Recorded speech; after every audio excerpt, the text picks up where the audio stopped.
உலகெங்கும் வாழும் ராஜ் தொலைக்காட்சி என்பர்களே, என் நெஞ்சம் நிறைந்த நேயர்களே, உங்கள் அத்துணை பேருக்கும் உங்கள் ஆத்மார்த்த ஜோதிடர் நங்கநல்லூர் டாக்டர் பஞ்சநாதனின் இனிய காலை வணக்கங்கள்.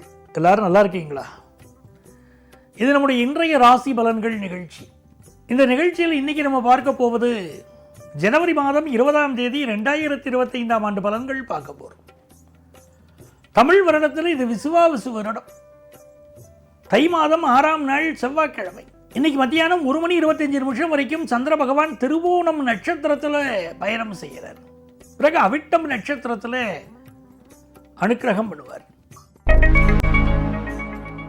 மேஷராசி என்பர்களே, இந்த மேஷராசிக்காரர்களுக்கு இந்த நாள் எப்படி இருக்குன்னா, செவ்வாய் பகவான் உச்சமா இருக்கார். நல்ல துவரம் பருப்பு தானம் பண்ணணும். இன்னைக்கு பக்கத்தில் உள்ள கோவிலில் போய் கோவிலுக்கு தேவையான அளவுக்கு மடைப்பள்ளிக்கு துவரம் பருப்பு வாங்கி கொடுக்கணும். துவரம் பருப்பு, பச்சை அரிசி, மண்டை வெல்லம் இதெல்லாம் கோவிலுக்கு வாங்கி கொடுக்கணும். வாங்கி கொடுத்தா ரொம்ப விசேஷம். தெய்வ பணிகளில் மிக உயர்ந்த பணி என்னங்கட்டெல்லாம் உழவார பணி, கோவில்களை சுத்தம் செய்யக்கூடிய பணி. நிறைய காசு பணம் செலவழிச்சு என்னால் கடவுளுக்கு எதுவும் செய்ய முடியாது அப்படிங்கிறவங்க சுத்தம் செய்யக்கூடிய பணியை செய்தால் போர்.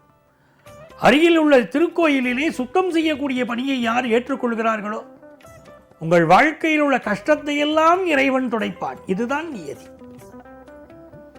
மேஷராசிக்காரர்களுக்கு உடல்நல ரீதியாக சில பிரச்சனைகள் இருந்துருக்கு, அதெல்லாம் நிவர்த்தி ஆகும். சிலருக்கு சீனியர் சிட்டிசன்ஸுக்கு மனசுல கவலை இருக்கு, அந்த மனக்கவலை நீங்கும். நல்ல நாள். ரிஷபராசி என்பவர்களே, நல்ல பயணங்கள் கூடி வரப்போறது, நல்ல வருமானம் பெருக போகுது. எந்த காரியத்துக்காக பயணம் நீங்க செய்ய போறீங்களோ அந்த காரியம் வெற்றி அடைய போகுது. குடும்பத்தில் எதிர்பார்க்கக்கூடிய நல்ல தகவல் வந்து சேரும். பிள்ளைகளால் ஏற்பட்ட ஒரு சிக்கல் ஒன்று இன்றைக்கு தீரும். பண வருமானம் பெருகும். புதுசா சொத்து வாங்குற யோகம் வரும். பழைய சொத்துக்களை விற்கக்கூடிய யோகம் பெருகிருக்கு. இதுவே நல்ல விஷயம். உங்களுக்கு பிசினஸ் ரீதியாக கொடுக்கல் வாங்கல் திருப்திகரமா இருக்கும். மிதுன ராசி என்பவர்களே, ராசிக்கு அதிபதியான புதன் பகவான் அட்டமத்தில் உட்கார்ந்திருக்கார். இன்னைக்கு சந்திரனும் அட்டமத்தில் உட்கார்ந்திருக்கார். மனதில் உள்ள ரகசியங்களை தயவு செய்து பிறர்கிட்ட சொல்லாதீங்க. அது உங்க குடும்ப விஷயமா இருக்கலாம், உங்க பிசினஸ் விஷயமா இருக்கலாம், ஆபீஸ் விஷயமா இருக்கலாம். எந்த ரகசியத்தையும் தயவு செய்து பிறரோடு ஷேர் பண்ணாதீங்க. ரொம்ப ரகசியமா வச்சிருன்னு நீங்க ஒரு நண்பர்கிட்ட சொல்ல போறீங்க, குடும்பத்திலேயே யாத்தையும் ஒருத்தர் சொல்ல போறீங்க, அந்த விஷயம் பூதாகரமாக ஆக போகிறதுன்னு இருக்கு. அதனால சில ஆபத்துக்களை சந்திக்க வேண்டியிருக்கும். ஆகவே எந்த ரகசியத்தையும் வெளியே சொல்ல வேண்டாம். தோடுடைய செவியன் அப்படின்னு சொல்லக்கூடிய சிவபெருமான் வழிபாட்டு இன்னைக்கு பண்ணணும். மன அமைதியா இன்னைக்கு இருக்கணும், தியானம் பண்ணணும். பிசினஸ்ல கொடுக்கல் வாங்கல் எதையும் இன்றைக்கு வைத்துக் கொள்ள வேண்டாம். உடல் நலத்தில் அக்கறை எடுத்துட்டா இது நல்ல நாள்.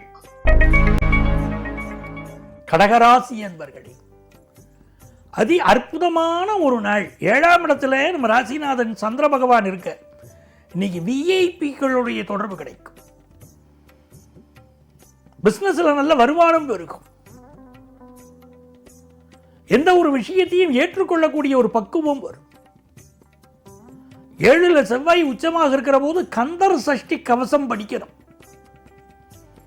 கந்த சஷ்டி கவசத்தை போல அற்புதமான நூல்கள் கிடையாது. அவ்வளவு ரொம்ப மிகச்சிறந்த நூல், மிகச்சிறந்த கவசம்.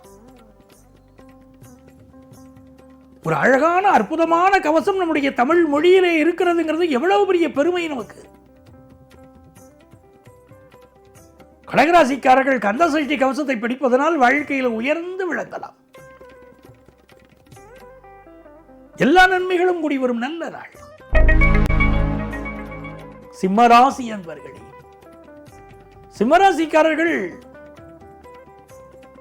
6ஆம் இடத்துல கிரகங்கள் வலுத்திருக்கு. பொதுவாக 6ஆம் இடத்துல கிரகங்கள் வலுத்திருப்பது அவ்வளவு நல்லது என்று கொள்வது இல்லை. காரணம் 6ஆம் இடத்திற்கு ரோகம் ருணம் அப்படின்னு பேசுறோம். சத்துருக்களை குறிக்கக்கூடிய ஸ்தானம் அது. ஒருத்தர் ஜாதகத்தில் எதிரிகளை இவர் வெல்வாரால் எதிரிகள் இவரை வெல்வாரான்னு தெரிஞ்சுப்பது அவருடைய ஜாதகத்தில் இருக்கக்கூடிய 6வது ஸ்தானத்தை வச்சுதான் தெரிஞ்சுக்கிறோம். எதிரிகளை நோக்கி நீங்கள் செல்கிறீர்கள் இன்னைக்கு இருக்கு. எதிரிகள் விஷயத்தில் எச்சரிக்கையா இருக்கணும். அதே மாதிரியா ஹெல்த் இஷ்யூஸ்ல சிம்மராசிக்காரர்களுக்கு ஒரு ஹெல்த் இஷ்யூ வந்தா உடனே மெடிக்கல் அட்வைஸ் எடுத்துக்கணும். பார்த்துக்கலாம் நாளைக்கு அப்படின்னு இருக்கக்கூடாது. வேலை வாய்ப்பு தரக்கூடிய சிம்மராசிக்காரர்களுக்கு இன்னைக்கு அருமையான முறையில் வேலை வாய்ப்பு அமையும். குலதெய்வ பிரார்த்தனை வெற்றியை தரும். கன்னிராசி என்பர்களே, கன்னிராசிக்காரர்களுக்கு மிக மிக மகிழ்ச்சியான நாள். பூர்வ புண்ணியம் வலுத்திருக்கு. உங்களுடைய ஜாதகத்தில் திரிகோண ஸ்தானங்கள் வலுத்திருந்தால் தான் வாழ்வது மட்டுமல்ல தன்னுடைய பரம்பரையும் நல்லா வாழ வைப்பாங்கன்னு அர்த்தம். திரிகோணஸ்தானமாகிய பஞ்சமஸ்தானம் இப்பொழுது மிகச்சிறப்பாக இருப்பதனால் இது ஒரு யோகமான காலம். குடும்பத்தில் நல்ல செய்திகள் தேடி வரும். சுப செய்திகள் கூடி வரும். கல்யாண செய்தி கூடி வரும். கல்யாணம், காதுகுத்து, வழகாப்பு, சீமந்தம், பூணூல் போடுவது அப்படி நல்ல செய்திகள் எல்லாம் கூடி வரும். தன வருமானம் பெருகும். சொத்துக்கள் வாங்கும் யோகம் உண்டாகும். நல்ல நாள். துலாம் ராசி என்பர்களே, படிப்புல நம்பர் 1 வர போறீங்க. அப்படிப்பட்ட யோகம் உங்களுக்கு இருக்கு. தொழில் வளம் பெருக போகுது. நல்ல தன லாபம் கிடைக்க போகுது. மகிழ்ச்சியான நாளா இந்த நாள் உங்களுக்கு இருக்கும். விருச்சிக ராசி என்பர்களே, முயற்சிக்கிற காரியமெல்லாம் வெற்றி. ரொம்ப நாளா குழந்தை பாக்கியம் இல்லைன்னு உங்களுக்கு குழந்தை பாக்கியம் கிடைக்கிற யோகம். புதிய ஒப்பந்தங்களில் கையெழுத்து போடும் யோகம். பிசினஸ் ரீதியா நல்ல வெற்றி. புதிய வீடுமனை வாங்குற யோகம்னு நாள் சிறப்பா இருக்கு. தனுசு ராசி என்பர்களே, நல்ல தனலாபம் பெருகும்.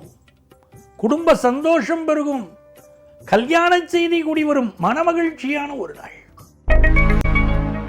மகர ராசி என்பர்களே, 1க்கு 5 கிரகம் உட்கார்ந்துருக்குங்க நம்ம ராசியில. இந்த படை தோற்கின் எந்த படை வெல்லும் கேட்டாங்க பாருங்க. அந்த மாதிரி மகர ராசிக்காரங்களுக்கு தெய்வத்தின் துணை இருக்கிறது, நண்பர்களின் துணை இருக்கிறது, உறவினர்களின் துணை இருக்கிறது. எல்லா காரியங்களையும் உங்களுக்கு வெற்றி. அது பிசினஸா இருக்கட்டும், குடும்பமா இருக்கட்டும், எல்லாம் நல்லா இருப்பீங்க. கும்பராசி என்பர்களே, நிறைய செலவாகுதுங்க. ஏதோ கொஞ்சமா செலவு பண்ணினா பரவாயில்ல, கையை மீறிக்கிட்டு செலவாகுது, நிறைய ஆகுதுன்னு இப்ப சொல்லிக்கிட்டு இருப்பீங்க. நிறைய ஆகும் செலவுகள். ஆனால் குரு பகவானுடைய பார்வை நல்ல வருமானத்தையும் கொடுக்கும். சில பேர் நிறைய இன்வெஸ்ட் பண்ணுவீங்க. உடல் நலத்தில் அதிக அக்கறை எடுத்துக்கிடணும். இது நல்ல நாள். மீனராசி என்பர்களே, மீனராசிக்காரர்களுக்கு நிறைந்த லாபம் இருக்கும். அரசு வழி லாபம் உண்டு. பூமி லாபம், சொத்து லாபம் உண்டு. பிசினஸ்ல லாபம் உண்டு. கல்வியில் நல்ல முன்னேற்றம் உண்டு. சொல்லிக்கிட்டே போலாம். மிக நல்ல நாள். நண்பர்களே, நாளைய பதிவில் மீண்டும் சந்திப்போமா?